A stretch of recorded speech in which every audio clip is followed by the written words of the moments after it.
A coisa mais rara e preciosa do mundo hoje não é o ouro, não é o petróleo e não é a tecnologia. A coisa mais rara do mundo é encontrar alguém que verdadeiramente ouça a voz de Deus. Nós vivemos em uma geração barulhenta, cheia de opiniões, cheia de influenciadores, mas vazia de profetas.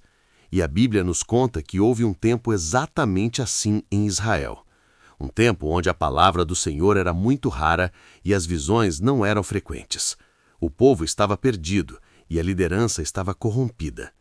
Mas foi exatamente no meio desse silêncio ensurdecedor que Deus decidiu levantar uma nova voz.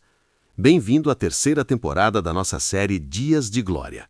Hoje nós vamos mergulhar nos primeiros capítulos do primeiro livro de Samuel.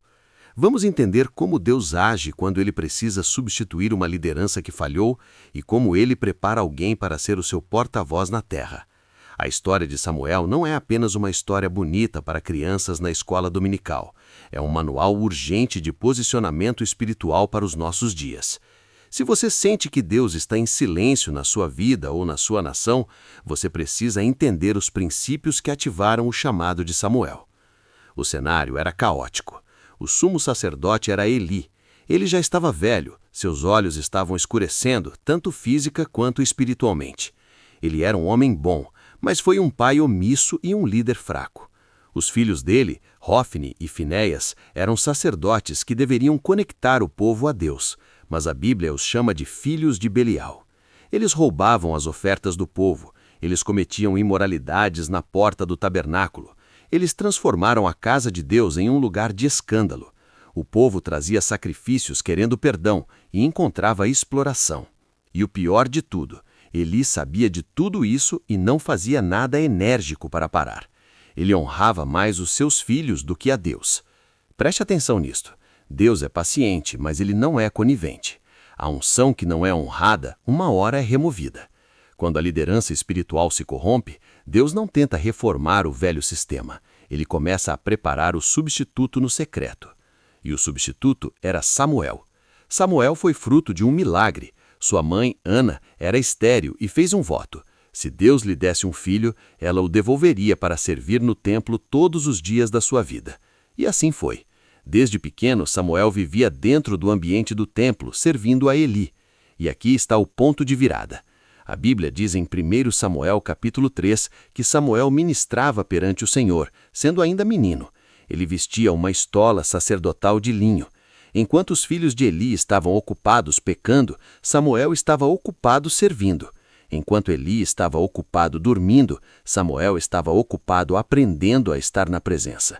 O ambiente estava contaminado, mas Samuel se manteve puro. Ele não permitiu que a corrupção dos líderes ao seu redor contaminasse seu coração. E essa é a primeira grande lição. A sua pureza não depende do ambiente onde você está, depende do propósito que você carrega. Você pode estar cercado de pessoas infiéis no seu trabalho, na sua família, e ainda assim decidir ser fiel a Deus. Então aconteceu a noite que mudou tudo. Eli já estava deitado no seu lugar. A Bíblia faz questão de dizer que a lâmpada de Deus ainda não se havia apagado. Era madrugada. Samuel estava dormindo no templo do Senhor, onde estava a arca de Deus. E o Senhor chamou: Samuel, Samuel. O menino acordou assustado e correu para Eli, dizendo: Eis-me aqui, porque tu me chamaste. Ele disse: Eu não te chamei, volta a deitar-te. Isso aconteceu 3 vezes. Samuel ouvia a voz, mas não sabia identificar quem estava falando. A Bíblia diz: Porém Samuel ainda não conhecia ao Senhor, e ainda não lhe tinha sido manifestada a palavra do Senhor. Que revelação tremenda! Você pode estar dentro da igreja, pode estar servindo no ministério, pode estar fazendo a obra, e ainda assim não conhecer a voz do Senhor pessoalmente. Samuel conhecia a rotina do templo, mas não conhecia o Deus do templo. Ele confundiu a voz de Deus com a voz do homem. Quantas vezes nós fazemos isso? Deus está tentando falar conosco, nos dar uma direção, um alerta, mas nós achamos que é apenas um pensamento nosso ou a voz de alguma pessoa. Nós precisamos desesperadamente aprender a discernir o timbre da voz de Deus. Na terceira vez, Eli finalmente entendeu. O velho sacerdote percebeu que era o Senhor que chamava o menino. E Eli deu a chave para Samuel. Ele disse: Vai deitar-te, e se ele te chamar, dirás: Fala, Senhor, porque o teu servo ouve. Samuel voltou para a cama. O coração devia estar acelerado. E a Bíblia diz algo maravilhoso. Então veio o Senhor e pôs-se ali, e chamou como das outras vezes: Samuel, Samuel. Deus não apenas falou de longe, ele veio e se colocou ali. A presença manifesta de Deus entrou naquele quarto escuro, e o menino, seguindo a instrução, respondeu: Fala, porque o teu servo ouve. Naquele momento a chave virou. Samuel deixou de ser apenas um ajudante do templo e se tornou um profeta do Altíssimo. Deus começou a falar com ele. E a primeira mensagem foi dura. Foi uma mensagem de juízo contra a casa de Eli.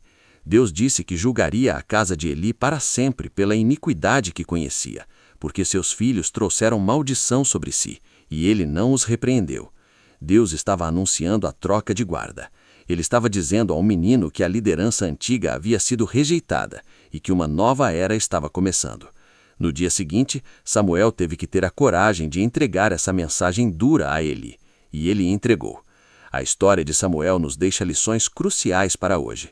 Primeira, Deus está procurando corações dispostos, não títulos pomposos. Samuel era apenas um menino, mas tinha um coração inclinado a servir. Segunda, para ouvir a voz de Deus, você precisa estar no lugar certo e na posição certa. Samuel estava dormindo perto da arca, no templo. Você não vai ouvir a voz de Deus no meio do barulho do mundo. Você precisa criar um ambiente de silêncio e expectativa. Terceira, a disposição para obedecer vem antes da revelação. A frase-chave foi: Fala, Senhor, porque o teu servo ouve. Ele já estava decidido a obedecer antes mesmo de saber o que Deus ia falar. O capítulo termina dizendo que Samuel crescia e o Senhor era com ele e não deixava cair em terra nenhuma de suas palavras. Todo Israel reconheceu que Samuel estava confirmado como profeta do Senhor. O silêncio havia terminado. Deus tinha encontrado alguém em quem podia confiar a sua palavra. Se você deseja que Deus quebre o silêncio na sua vida, você precisa fazer a oração de Samuel hoje. Pare de correr atrás de vozes humanas. Pare de tentar resolver tudo na sua própria força. Aquiete o seu coração agora. Crie um ambiente de reverência onde você está e diga para ele: Senhor, o mundo está muito barulhento, mas eu quero ouvir a tua voz.